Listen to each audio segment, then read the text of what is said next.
nous sommes arrivés à l'étape affûtage tungstène. Donc pour l'affûtage tungstène, on va avoir besoin des lunettes de sécurité, vraiment obligatoire pour ça. C'est quand on a un point de tungstène, une pointe de tungstène qui se plombe dans les yeux, c'est pas bon du tout, ça fait mal.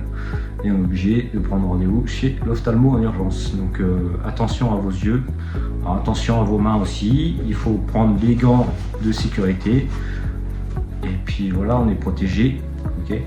Donc pour affûter notre tungstène, techniquement on dit il faut 1,5 fois le diamètre de l'électrode sur la longueur, en fait sur la longueur de l'affûtage. Donc nous en chantier on n'est pas avec notre réglé en train de regarder la longueur, donc il va falloir savoir le faire visuellement, savoir si c'est la bonne longueur, si c'est le bon affûtage. Donc pour l'affûtage, moi je me sers d'une petite meule portative comme ça. J'ai trouvé ça à Lidl, c'est un Parkside, c'est pas cher et ça me suit partout, c'est vraiment serviable en chantier. Et puis je trouve que c'est plus sécurisant que de prendre notre meule portative. Bon, quand on n'a pas le choix, on prend ça. Tous les gars de chantier ils font comme ça, on est comme ça et puis c'est tout. Mais il faut savoir le faire, il faut savoir la bloquer aussi, c'est assez dangereux. Moi je me sers de ça, j'ai un meilleur affûtage avec cette petite meule là, donc c'est pratique. Donc pour meuler, pour affûter mon tungstène, je vais le placer vers le haut, ok, vers le haut comme ça. Oui. Je vais le placer comme ça.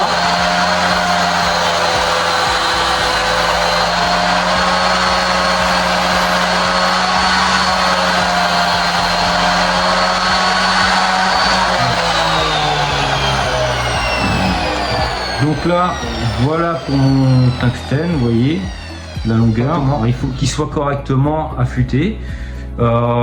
Éviter, il y a une chose qu'il faut vraiment éviter là-dessus, c'est d'éviter d'avoir des petites bavures en bout de tungstène, parce que cette bavure-là, elle va fondre et elle va se retrouver dans votre bain de fusion. Et là, ça se voit comme le nez au milieu de la figure sur la radio. Donc attention à ces petites erreurs-là. C'est des erreurs bêtes, mais ça arrive souvent. Donc attention à ça. Un bel affûtage aussi, bien franc. C'est-à-dire qu'il ne faut pas un affûtage arrondi, parce qu'au niveau de l'énergie de soudage, elle va mal se comporter.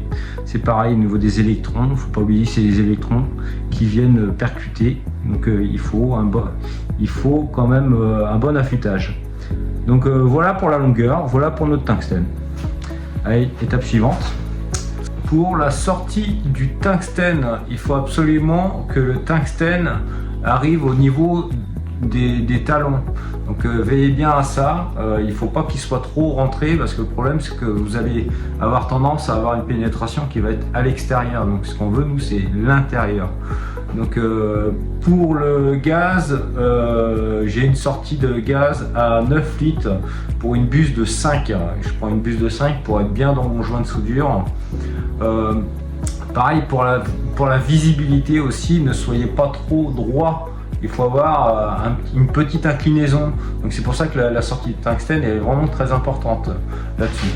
Donc pour commencer cette soudure, je vais me positionner en fait du côté le plus facile pour la débuter.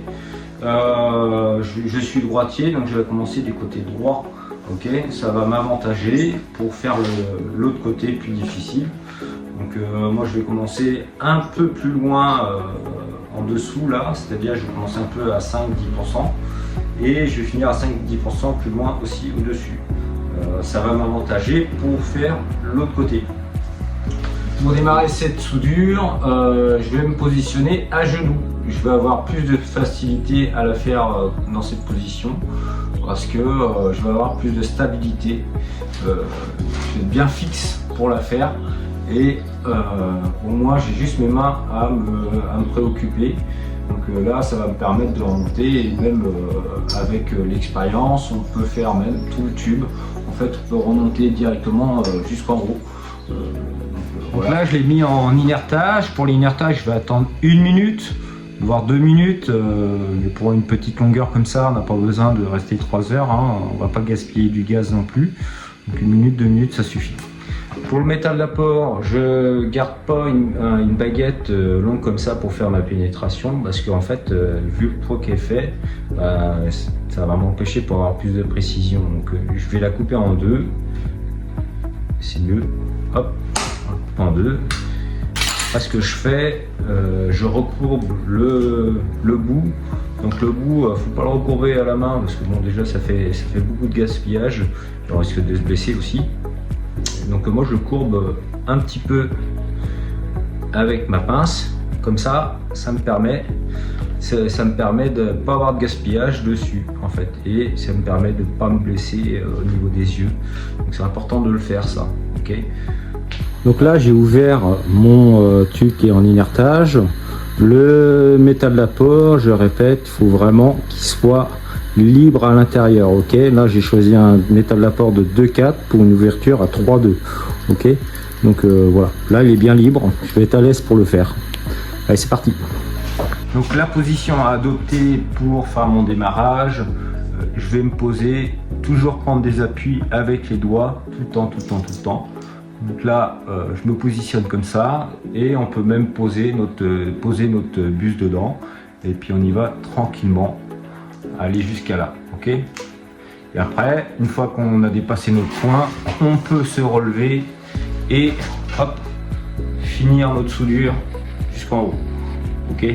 Donc la faire en deux étapes d'un côté et 2 étapes de l'autre côté, ok. Vous voyez le métal d'apport, il est à l'intérieur, hop, c'est une passe, hop, c'est bon. Je fais bien.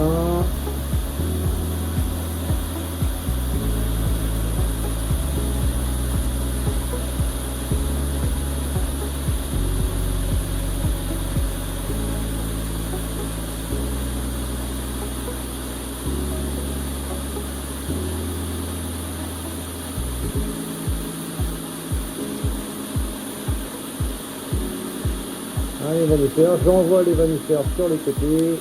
Hop.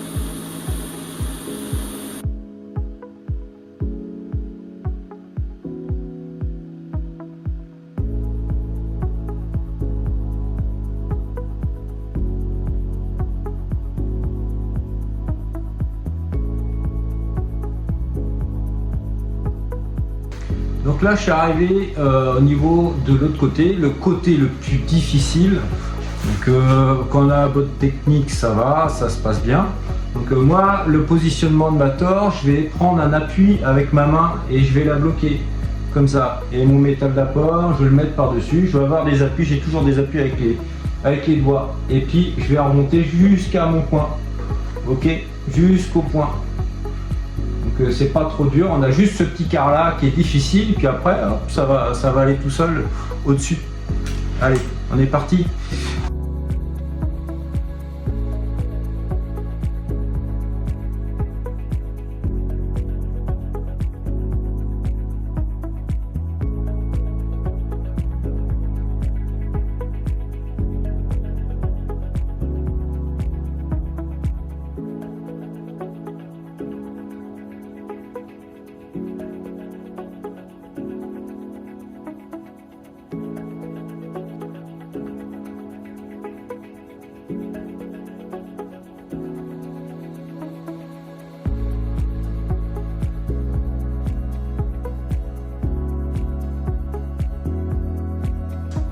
Là, maintenant que la pénétration a été faite, il n'y a pas d'erreur à l'intérieur, il n'y a pas d'erreur à l'extérieur. Donc vérifiez bien quand même l'intérieur à chaque fois, s'il n'y a pas une réparation à faire ou quoi que ce soit.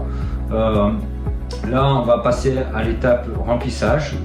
Pour le remplissage, on doit inerter quand même pour éviter tout rochage à l'intérieur. Mais on peut baisser notre pression à 4-5 litres. Okay, toujours laisser un petit flux de gaz à l'intérieur. Comme ça, on est toujours propre, on est toujours protégé. Donc c'est parti pour le remplissage.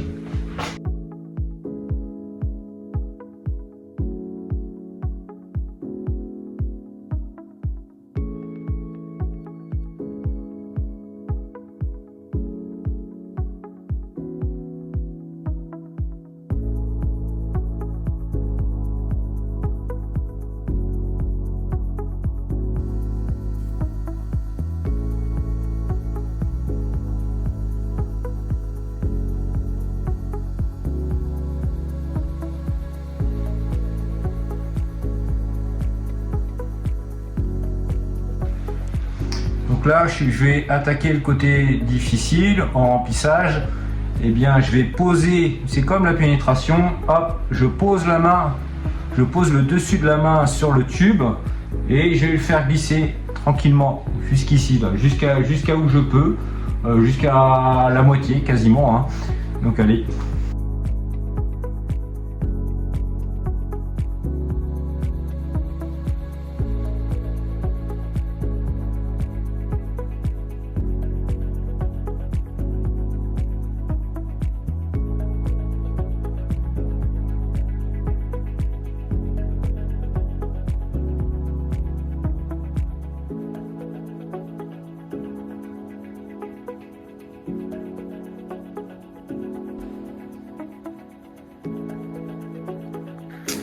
Là, j'ai fait ma deuxième passe.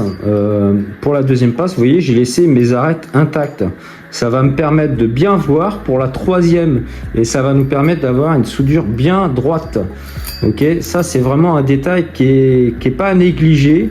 C'est un détail qui est vraiment très important. Donc faites attention à ça. Là, je suis rendu à la troisième passe. Pour la troisième passe, il faut attendre une température. Il faut descendre en dessous de 150 degrés pour commencer la troisième passe. C'est déjà pour vous, ça va être bien mieux pour la faire parce que niveau chaleur, pour y mettre les mains, on sera beaucoup plus à l'aise. Mais c'est surtout en cas de cumos, s'il y a des tests de fait dessus, il ne faut pas excéder 150 degrés entre chaque passe. Ok, donc on est parti pour la troisième passe. Donc là, je vais essayer de la faire un peu à la godille, faire une belle passe par-dessus, proprement. Et puis c'est parti.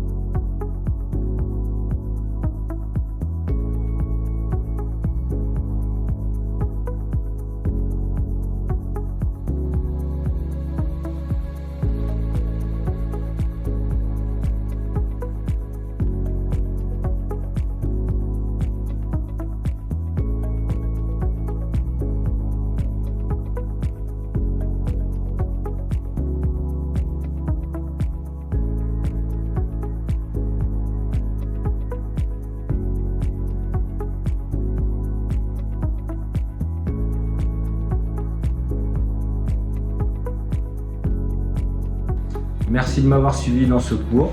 J'espère que ça a été très intéressant pour vous et n'hésitez pas à me poser des questions sur ma page YouTube. Et je vous dis à bientôt dans de nouveaux cours. Allez, bye bye, salut!